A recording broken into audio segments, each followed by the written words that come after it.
الموضوع انت تسالني عن اللهجات يعني. اي نعم. بديت اللهجات وكيف تتكلم فيها. البدايه كانت عندي ولد عم كان يسافر لجده وابو امه لسوريا، وكان هو مشتري له مزرعه هناك وسكن هناك وصار يعني ساكن في سوريا. فكان ولد عمي دائما يروح هناك ويجي ويجلطني باللهجه السوريه يعني ويتكلم معي. فكنت انا ما اعرف سوريا ولا عمري سافرت سوريا ولا ادري شكل سوريا ولا اعرف اي حاجه عن سوريا. فكنت في مره من المرات اقول له يا سعود يعني تكلم معايا زي الاوادم، يا سعود الله يسعدك يا سعود، يا سعود فكني من اللهجه السوريه، تكلم معايا عربي عشان ابغى افهمك. ما في فائده الا اتكلم معي يعاندني. فمره من المرات جريته شفت اللهجه ماشيه معايا حلو. فلما انا جريته هيك يا خالي اللهجه السوريه زبطت معي الشغله. شلون والله ما بعرف. لا بعرف الشام ولا عمري نزلت على الشام انا ولا عمري رحت على الشام منو.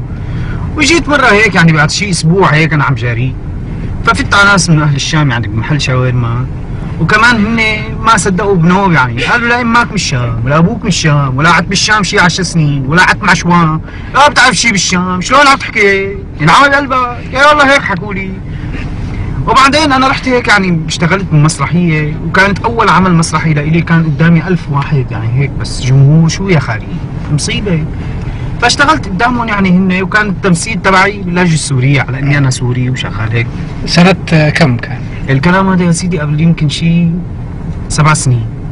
قبل 7 سنين هيك يعني بتذكر هيك بلكي يمكن 24 25 هيك بلكي والله ما بعرف.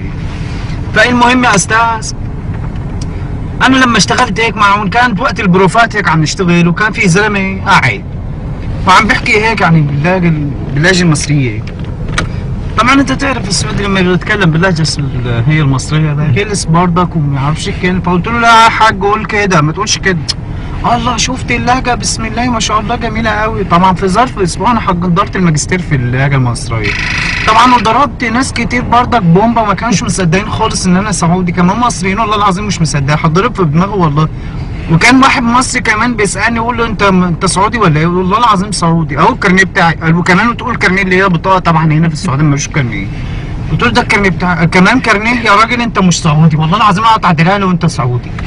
فكتير يعني ضربوا بومبا، وكمان حصلت ظروف كتيره يعني بالنسبه للموضوع ده. فكنت قاعد مع ممثل كمان، الممثل ده برضك يعني جميل قوي بيعرف يتكلم بلهجات برضك. فقلت له انا عجبتني شغلانه منك يعني اللهجه العراقيه انت بتتكلم فيها ازاي؟ كان هو بيروح فين للاجئين دول اللي هم بتوع العراق، فكان يعني يقعد معاهم كتير ويكتسب منهم اللهجه. فقال له راي تحكي باللهجه العراقيه هم تحكي بيها تحكي بيها من الخيشوم. شلون يا عمي؟ فهمت هاي اللهجه؟ قلت اي والله فهمت. هسه شلون احكي بيها كذي؟ قال اي والله احكي بيها كذي. عيني هاي بغرب بيها والله حلوه حلوه والله اللهجه العراقيه مو اي والله. حافظ قصيده شيء عراقي؟ والله بي موال عيني. لا راي تسمع موال عراقي ما يا ليش زهيريات او شيء؟ اي والله بي هاي مال الشيعه. اي بس انا وسني يعني مو شيعي. راي تسمع هاي الشيعيه يا ريح الهاب وياك وديني ازور احباب غياب عن عيني سفرهم طال وانا بهالحال سفرهم طال وانا بهالحال يا ريح الهاب وياك وديني علي لو داب دلالي خلص بالآه والونة ابوي حسين فارقني خبر لليوم ما منه على النسمات يا ريح خليني اشوفن وين والياي دليني. هاي يعني موال الشيعة بس انا سني مو شيعي والله عشان الجمهور يعني ما يشك اني انا والله شيعي. لا انا مو شيعي انا سني. في بعدين اجت اللهجات مال اللي هي الاردنيه. هذا اللهجه الاردنيه طبعا مش صعبه قريبه علينا هناك واحنا بنعرفهم جماعه هيك طيبين. وبعدين اجت بعدها كمان معاها هي اللهجه الفلسطينيه بتعرفها؟ شو؟ اللهجه الفلسطينيه. تاني بتقول لك هذا ابو تيسير كيل هذا حكى لهم زودي، نبي تجيب لها كمان تنكتين زيتون من هذا رام الله، تعرف رام الله؟ هاي اللي وحكى لها كمان بتجيب من عند من ناس متضفة، بيجيبوا لها كمان طرشي ومخللات وهيك شغلات يعني. هي حكت لهم، انا ما بعرف والله. فكمان بعدين يجت الجماعه دي الناس السميحه دي الناس السودان يا اخي، والله ناس سميحه جديده حالك الله، بس والله باب مازن ده جاب لي سمراء هنا والله جاب لي جنان اصلا ما ممكن يا اخي الواد ده.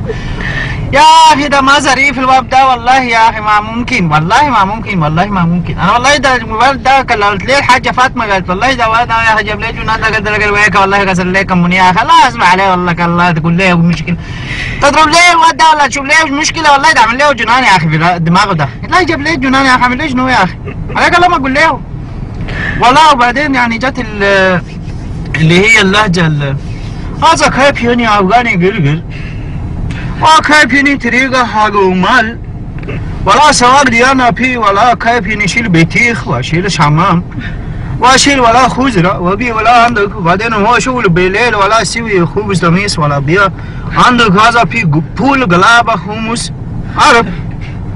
بعدين شغل بالسواق يعني بانشر شاي لاستك ولا غير زيت خالي سيارة.